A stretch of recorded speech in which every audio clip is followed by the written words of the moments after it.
പ്രിയ പ്രേക്ഷകരെ, എക്സ്ക്ലൂസീവ് ന്യൂസിലേക്ക് സ്വാഗതം ചെയ്യുന്നു.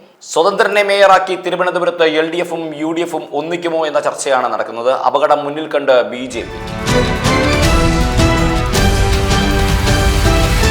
കോർപ്പറേഷൻ കൗൺസിലിന്റെ സുഗമമായ നടത്തിപ്പിന് കേവല ഭൂരിപക്ഷം തികയ്ക്കാൻ ലക്ഷ്യമിട്ട് സ്വതന്ത്ര സ്ഥാനാർത്ഥികളായി മത്സരിച്ചവർക്ക് പിന്നാലെ BJP. സ്വതന്ത്രരിൽ ഒരാളെ മേയർ സ്ഥാനാർത്ഥിയായി അവതരിപ്പിച്ച ശേഷം LDFും UDFും പുറത്തുനിന്ന് പിന്തുണയ്ക്കാനുള്ള സാധ്യത BJP കാണുന്നുണ്ട്.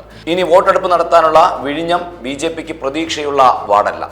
രണ്ട് സ്വതന്ത്രരിൽ ഒരാളെയെങ്കിലും ഒപ്പം കൂട്ടാനാണ് BJPയുടെ ശ്രമം. ഒരാളുമായി പ്രാദേശിക നേതൃത്വം അനൌദ്യോഗികമായി ചർച്ച നടത്തുകയും ചെയ്തു. അതേസമയം പാർട്ടി വിമതനായാണ് മത്സരിച്ചതെങ്കിലും പൗണ്ട് കടവ് വാർഡിൽ വിജയിച്ച S. സുധീഷ് കുമാറിനെ ഒപ്പം കൂട്ടാൻ UDF ശ്രമിക്കുന്നുമുണ്ട്. കണ്ണമുല വാർഡിൽ സ്വതന്ത്ര സ്ഥാനാർത്ഥിയായി വിജയിച്ച പാറ്റൂർ രാധാകൃഷ്ണനാണ് രണ്ടാമൻ. തെരഞ്ഞെടുപ്പ് നടത്തിയ 100-ൽ 50 വാർഡ് BJP നേടി.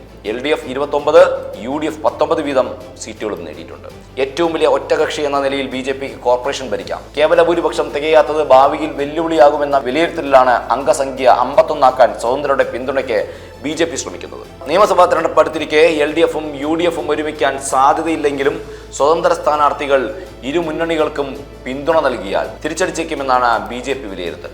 സ്വതന്ത്ര സ്ഥാനാർത്ഥികളിൽ ഒരാളെ മേയർ സ്ഥാനത്ത് നിർത്തി പുറത്തുനിന്ന് പിന്തുണ നൽകിയാൽ LDF UDF കൂട്ടുകെട്ട് എന്ന ആരോപണം ശക്തമായി ഉന്നയിക്കാനും കഴിയില്ല. പാർട്ടി സംസ്ഥാന സെക്രട്ടറി VV രാജേഷിനും കരമന അജിത്തിനുമാണ് മേയർ സ്ഥാനത്തേക്ക് മുൻഗണന. പാർട്ടി കേന്ദ്ര നേതൃത്വത്തിന്റെയും RSSന്റെയും അഭിപ്രായം തേടിയ ശേഷമേ അന്തിമ പ്രഖ്യാപനമുണ്ടാകൂ. മുൻ DGP R. ശ്രീലേഖയും പരിഗണനയിലുണ്ടെങ്കിലും ഡെപ്യൂട്ടി മേയർ സ്ഥാനം വനിതാ സംവരണമായതിനാൽ 2 സുപ്രധാന തസ്തികകളിലേക്കും വനിതകൾക്ക് അവസരം കൊടുക്കുമോ എന്നതും കേന്ദ്ര തീരുമാനത്തെ ആശ്രയിച്ചിരിക്കും. മേയർ സ്ഥാനത്തേക്ക് മത്സരിക്കുമെന്ന് LDFും UDFും അറിയിച്ചിരിക്കുകയാണ്. നാഷൻ ന്യൂസ് ലൈവ്, സത്യം, ചരിത്രം, വർത്തമാനം.